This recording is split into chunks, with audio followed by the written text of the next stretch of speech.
study Science and Technology Part 2. But before that, do subscribe my channel and click the bell icon for notification. Chapter 2, Life Processes in Living Organisms Part 1. In the last videos, we had seen about living organisms, their life processes and methods of energy production. We also seen how energy is produced through aerobic respiration in 3 steps, that is glycolysis, tricarboxylic acid cycle and electron transfer chain reaction. Energy production in microorganisms through anaerobic respiration. हमने last video के and में देखा था कि कैसे एनाएरोबिक respiration होके glucose का breakdown होके डिफरेंट ऑर्गेनिजम्स में डिफरेंट प्रोडक्ट्स फॉर्म होते हैं। हमें पता है कि एनाएरोबिक रेस्पिरेशन ऑक्सीजन के एब्सेंस में होती है। ये होता है क्योंकि कुछ ऑर्गेनिजम्स ऑक्सीजन के प्रेजेंस में जिंदा नहीं रह सकते, जैसे कि बहुत सारे बैक्टीरियाज। तो इन लिविंग ऑर्गेनिजम्स को एनर्जी प्रोडक्शन के लिए एनाएरोबिक रेस्पिरेशन परफॉर्म करनी पड़ती है। एनाएरोबिक रेस्पिरेशन 2 स्टेप्स में होती है, first glycolysis and then fermentation.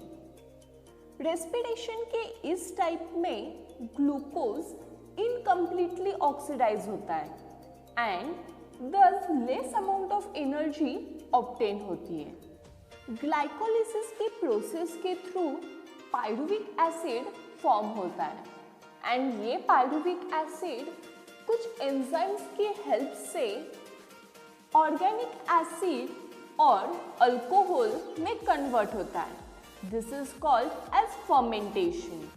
अगर सराउंडिंग में ऑक्सीजन लेवल का डिप्लीशन हो यानी कि कमतरता हो, तो कुछ higher plants, animals and aerobic microorganisms भी एनाएरोबिक रेस्पिरेशन परफॉर्म करते हैं instead of aerobic respiration. Example, seeds perform anaerobic respiration if the soil is submerged under water during germination. Similarly, while performing exercise, our muscle cells also perform anaerobic respiration. इसकी वजह से हमारी body में less amount of energy produce होती है and lactic acid accumulate होता है, जिसके वजह से हम टायर्ड फील करते हैं। Energy from different food components. हमने लास्ट वीडियो में कार्बोहाइड्रेट्स के बारे में बहुत स्टडी किया कि कैसे उसका ब्रेकडाउन होता है, कैसे एनर्जी फॉर्म होती है और वो यूटिलाइज होती है। जो एक्सेस ऑफ कार्बोहाइड्रेट्स होते हैं वो हमारे लीवर एंड मसल्स में ग्लाइकोजन के फॉर्म में स्टोर होते हैं। अब हम प्रोटीन्स के बारे में जानते हैं कि प्रोटीन के सोर्सेस कौन से होते हैं एंड वो किससे बने होते हैं। बहुत सारे अमाइनो एसिड एक दूसरे से बॉन्ड होके मैक्रोमोलिक्यूल्स फॉर्म करते हैं, जिसे प्रोटीन्स कहते हैं। एनिमल ओरिजिन के जो प्रोटीन्स हैं उन्हें फर्स्ट क्लास प्रोटीन्स कहते हैं। हमें 1 gram protein say about 4 kilo calorie of energy मिलती है। प्रोटीन्स के डाइजेशन के बाद अमाइनो एसिड्स ऑब्टेन होते हैं। ये अमाइनो एसिड्स बाद में एब्जॉर्ब होते हैं हमारे बॉडी में एंड ब्लड के थ्रू ये हर एक ऑर्गन एंड सेल को ट्रांसपोर्ट किए जाते हैं।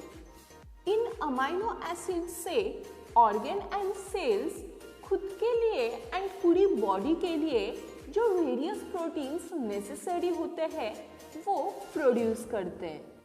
फिगर 2.4 में इसके कुछ एग्जाम्पल्स दिए, जैसे बोन्स अमाइनो एसिड की मदद से ओसिन फॉर्म करते हैं, बाद में cells various proteins of cell membrane and various enzymes form करते हैं, pancreas insulin and trypsin, pituitary glands various hormones, muscles actin and myosin flexible protein,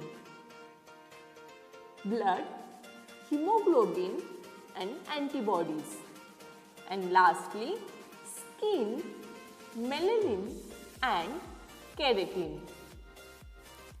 Always remember, जो excess of amino acids होते हैं जो प्रोटीन से obtain होते हैं वो बॉडी में स्टोर नहीं होते, वो ब्रेक डाउन होते हैं एंड अमोनिया जो उससे फॉर्म होता है वो हमारी बॉडी से एलिमिनेट हो जाता है। अगर ज़रूरत हो तो excess of proteins useful substance जैसे कि ग्लूकोज में कन्वर्ट होता है through the process of gluconeogenesis. Plants produce the necessary amino acid from minerals de novo and thereby produce different proteins. An enzyme Rubisco present in the plant chloroplast is most abundant protein found in nature. That was all about proteins. Now, where do we obtain the lipids? जब fatty acids and alcohol के बीच में एक specific chemical bond की वजह से substances form होते हैं तो उन्हें लिपिड्स कहते हैं।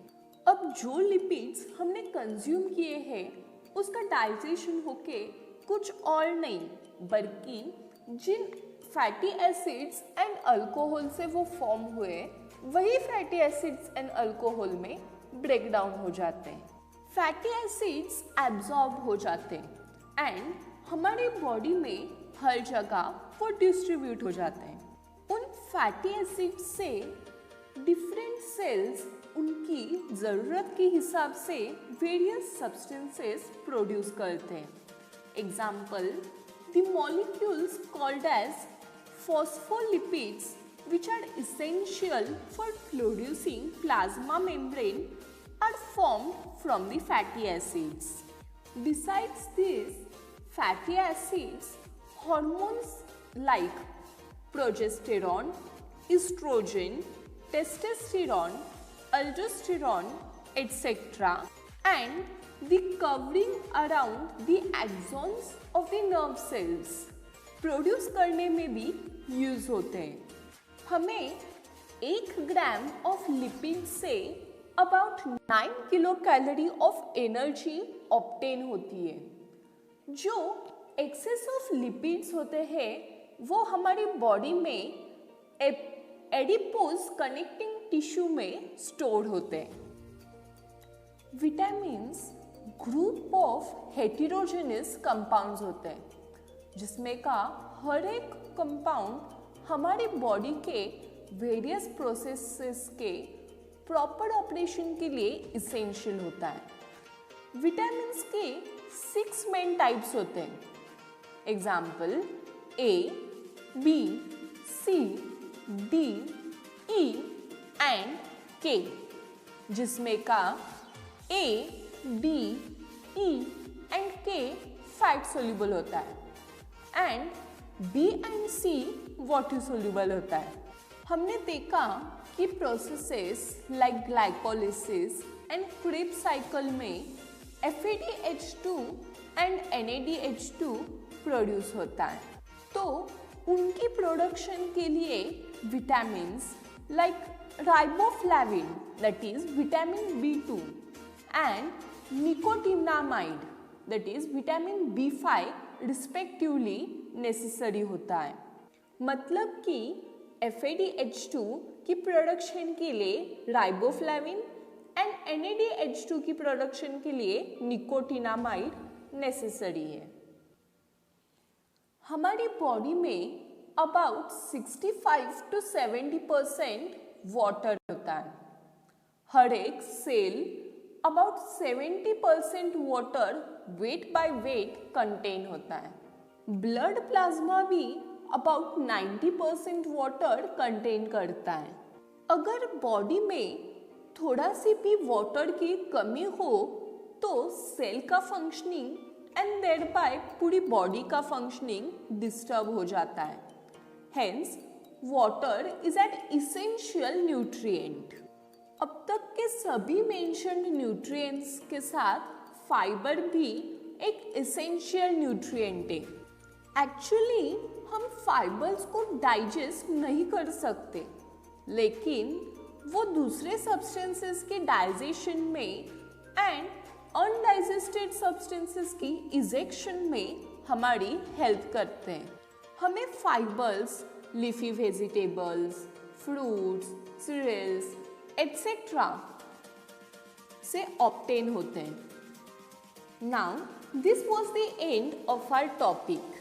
If you have any doubt regarding this topic, do ask in the comment section below. Do like and share the video. Thank you.